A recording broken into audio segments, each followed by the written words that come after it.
High বন্ধুরা, আমি সঞ্জয় আর আমি নিয়ে এসেছি সুন্দর একটি ভিডিও, কফি গাছের ভিডিও।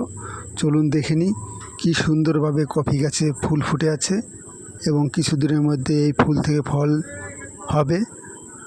তবে চলুন দেখে নিই আমার এই ভিডিও।